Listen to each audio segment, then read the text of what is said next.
ಕಟೀಲು ದೇವಸ್ಥಾನ ಹಾಗೂ ಯಕ್ಷಗಾನ ಮೇಳದ ವಿರುದ್ಧ ನವೀನ್ ಸೂರಿಂಜೆ ನೀಡಿರುವ ವಿವಾದಾತ್ಮಕ ಹೇಳಿಕೆಗೆ ಕಟೀಲು ದೇವಸ್ಥಾನದ ಪ್ರಧಾನ ಅರ್ಚಕರಾದ ಹರಿನಾರಾಯಣ ಅಸ್ರಣ್ಣ ಅವರು ಪ್ರತಿಕ್ರಿಯೆ ನೀಡಿದ್ದಾರೆ.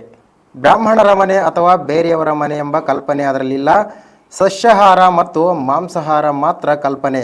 ಒಂದು ವೇಳೆ ಮಾಂಸ ಆಹಾರ ಸೇವನೆ ಮನೆ ಇದ್ದರೂ ವಾಸ್ತು ಮಾಡಿದರೆ ದೇವರನ್ನು ಕಳುಹಿಸಿಕೊಡುತ್ತೇವೆ. ಪರಿಶಿಷ್ಟ ಜಾತಿ ಮತ್ತು ಪರಿಶಿಷ್ಟ ಪಂಗಡ ಮನೆಗೂ ದೇವರು ಹೋದ ಇತಿಹಾಸವಿದೆ ಮತ್ತು ಇವಾಗಲೂ ದೇವರು ಹೋಗುತ್ತಾರೆ. ಆದುದರಿಂದ ಕಟೀಲು ಕ್ಷೇತ್ರದ ಅಪಪ್ರಚಾರ ಆಗುವುದನ್ನು ಖಂಡಿಸಬೇಕು ಎಂದು ಸಾತ್ವಿಕವಾಗಿ ಸಂಕಲ್ಪ ದೇವಸ್ಥಾನದಲ್ಲಿ ಮಾಡಿದ್ದೇವೆ ಎಂದು ಅವರು ಪ್ರತಿಕ್ರಿಯೆಯನ್ನು ನೀಡಿದ್ದಾರೆ.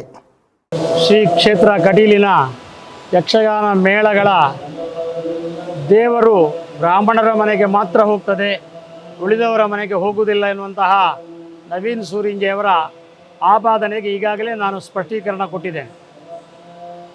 ಬ್ರಾಹ್ಮಣರ ಮನೆ ಅಥವಾ ಉಳಿದವರ ಮನೆ ಎನ್ನುವಂತಹ ಕಲ್ಪನೆ ಅದರಲ್ಲಿಲ್ಲ. ಸಸ್ಯಾಹಾರ ಮಾಂಸಾಹಾರ ಎನ್ನುವಂತಹದ್ದು ಮಾತ್ರ ಕಲ್ಪನೆ. ಒಂದು ವೇಳೆ ಮನೆಯಲ್ಲಿ ನಿತ್ಯ ಮಾಂಸಾಹಾರ ಮಾಡಿದಂತಹ ಮನೆ ಇದ್ದರೂ ಸಹ ವಾಸ್ತು ಮಾಡಿದರೆ ಅವರ ಮನೆಗೆ ದೇವಸ್ಥಾನದಿಂದ ದೇವರನ್ನು ಕಳುಹಿಸಲಾಗುತ್ತದೆ. ಹಾಗಾಗಿ ಪರಿಶಿಷ್ಟ ಜಾತಿ ಮತ್ತು ಪರಿಶಿಷ್ಟ ಪಂಗಡದವರ ಮನೆಗೂ ದೇವರು ಹೋದಂಥದ್ದು ನಮ್ಮಲ್ಲಿ ಇತಿಹಾಸವಾಗಿದೆ, ಈಗಲೂ ನಡೀತಾ ಇದೆ ಎನ್ನುವಂತಹ ವಿವರಣೆಯನ್ನು ನಾನು ಈಗಾಗಲೇ ಕೊಟ್ಟಿದ್ದೇನೆ. ಕೆಲವರಿಗೆ ಸಂಶಯ ಇದೆ, ವಾಸ್ತು ಹೇಳಿದರೆ ಭಾಳ ಖರ್ಚು ಇದೆ ಅಂತ ಪೂರ್ಣ ಪ್ರಮಾಣದ ವಾಸ್ತು ಮಾಡಬೇಕು ಅಂತ ಏನಿಲ್ಲ. ಅದರದ್ದು ವಾಸ್ತುವಿನಲ್ಲಿ ಹಲವಾರು ವಿಭಾಗಗಳಿವೆ. ಇದನ್ನು ಅಲ್ಲಿ ಊರಿನ ಪುರೋಹಿತರಲ್ಲಿ ಹೇಳಿಕೊಂಡು ಅದನ್ನು ಮಾಡಿಸಿದರೆ ಸಾಕಾಗ್ತದೆ.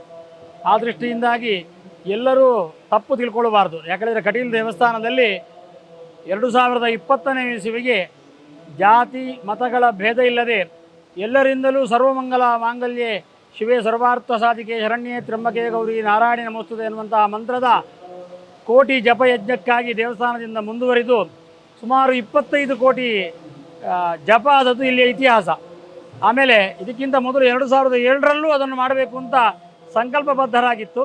ಆದರೆ ಆ ಸಮಯದಲ್ಲಿ ರಾಷ್ಟ್ರಪತಿ ಆಳ್ವಿಕೆ ಬಂದ ಕಾರಣ ಅದಕ್ಕೆ ಬೇಕಾದಂತಹ ಅನುಮೋದನೆ ಕೊಡಲಿಕ್ಕೆ ಕಷ್ಟ ಆಗ್ತದೆ ಅನ್ನೋ ದೃಷ್ಟಿಗಾಗಿ ಆ ಸಮಯದಲ್ಲಿ ನಿಲ್ಲಿಸಲಾಗಿದೆ. ಇಲ್ಲಂದರೆ 2007ರಲ್ಲೇ ಅದನ್ನು ಮಾಡಿಸುವಂತಹ ವ್ಯವಸ್ಥೆಯನ್ನು ನಳಿನ್ ಕುಮಾರ್ ಕಟೀಲ್ ನಾವೆಲ್ಲ ಸೇರಿಕೊಂಡು ಮಾತಾಡಿಕೊಂಡಿದ್ದೆವು.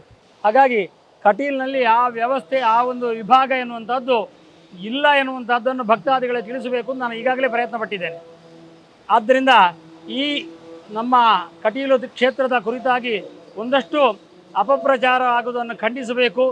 ಆಮೇಲೆ ಎಲ್ಲರಿಗೂ ಒಳ್ಳೆಯ ಬುದ್ಧಿಯನ್ನು ಕೊಡಬೇಕೆನ್ನುವಂಥ ವಿಶೇಷವಾದಂಥ ಸಾತ್ವಿಕವಾದಂತಹ ಸಂಕಲ್ಪ, ಏನು ಹೋರಾಟ ಜಗಳ ಅಲ್ಲ, ಸಾತ್ವಿಕವಾದಂತಹ ಸಂಕಲ್ಪದಿಂದ ದೇವರ ಎದುರಲ್ಲಿ ಪ್ರಾರ್ಥನೆ ಮಾಡಬೇಕು ಅಂತ ವಿಶ್ವ ಹಿಂದೂ ಪರಿಷತ್ತಿನ ಧುರೀಣರು ಬಂದಿದ್ದಾರೆ. ಅವರ ಮೂಲಕವಾಗಿ ದೇವರ ಎದುರಲ್ಲಿ ಪ್ರಾರ್ಥನೆಯನ್ನು ಸಲ್ಲಿಸಲಾಗಿದೆ.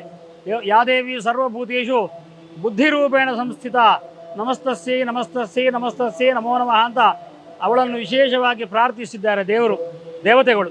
ಹಾಗಾಗಿ ನಾವು ದೇವರಲ್ಲಿ ಪ್ರಾರ್ಥಿಸುವುದು ಬುದ್ಧಿರೂಪಿಯಾಗಿದ್ದುಕೊಂಡು ಎಲ್ಲರ ಮನಸ್ಸಲ್ಲಿ ಒಳ್ಳೆಯ ಬುದ್ಧಿಯನ್ನು ಕೊಟ್ಟು ಆ ಮೂಲಕವಾಗಿ ಅಮ್ಮ ಅಂತ ಅವಳನ್ನು ಕರೆಯುವ ಹಾಗೆ ಎಲ್ಲರಿಗೂ ಪ್ರೇರಣೆ ಕೊಡುತ್ತಾಯಿ.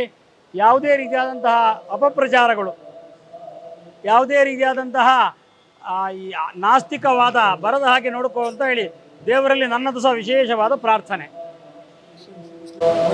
ಕಟೀಲಿನ ವೈಶಿಷ್ಟ್ಯ ಹೇಳಿದರೆ ಪ್ರತಿ ವರ್ಷವೂ ಸಹ ಕಟೀಲಿನ ಯಕ್ಷಗಾನವನ್ನು ಬರೀ ಹಿಂದೂಗಳಲ್ಲ, ಮುಸ್ಲಿಮರು ಕ್ರಿಶ್ಚಿಯನರು ಆಡಿಸುವಂತಹದ್ದು ಕಟೀಲಿನ ವೈಶಿಷ್ಟ್ಯ. ಹೆಚ್ಚಿನ ಕಡೆಯಲ್ಲಿ ಮುಸ್ಲಿಂ ಬಾಹುಲ್ಯ ಇರತಕ್ಕಂತಹ ಜಾಗದಲ್ಲೇ ಕಟೀಲಿನ ಯಕ್ಷಗಾನ ಆಗ್ತದೆ, ಯಾರೂ ಆಕ್ಷೇಪ ಪಡುವುದಿಲ್ಲ.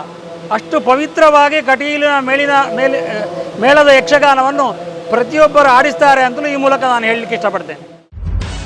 ನಿಖರ ಸುದ್ದಿ, ಸದಭಿರುಚಿಯ ಕಾರ್ಯಕ್ರಮ. ನೀವು ನೋಡ್ತಾ ಇದ್ದೀರಾ ಕಹಳೆ ನ್ಯೂಸ್, ಸಮಾಜದ ಜಾಗೃತಿಗಾಗಿ ವಸ್ತುನಿಷ್ಠ ವರದಿ.